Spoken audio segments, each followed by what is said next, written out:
म्हसवड येथे दोघांना मारहाण व जातीवाचक शिवीगाळ. म्हसवड पोलीस स्टेशन हद्दीतील मिलिंद नाथा लोखंडे राहणार म्हसवड, तालुका मान, जिल्हा सातारा याला व त्याचा चुलत भाऊ उमेश लोखंडे यांना किरकोळ कारणावरून मारहाण करून जातीवाचक शिवीगाळ केली अशी तक्रार म्हसवड पोलिसात दिली आहे.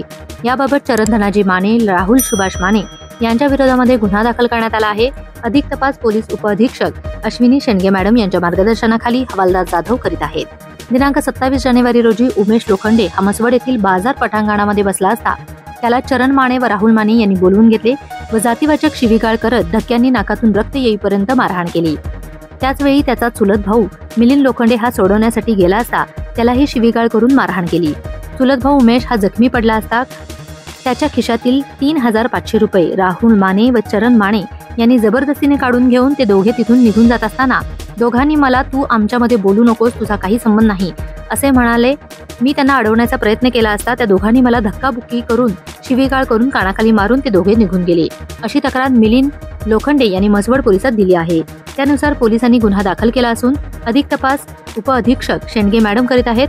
या गुन्ह्याच्या तपासाच्या अनुषंगाने स्थळ पाहणी करताना शेंडगे मॅडम सोबत म्हसवड पोलीस स्टेशनचे पोलीस निरीक्षक विभूते साहेब होते. सांगली डिजिटलसाठी शहाजी लोखंडे, सातारा, म्हसवड.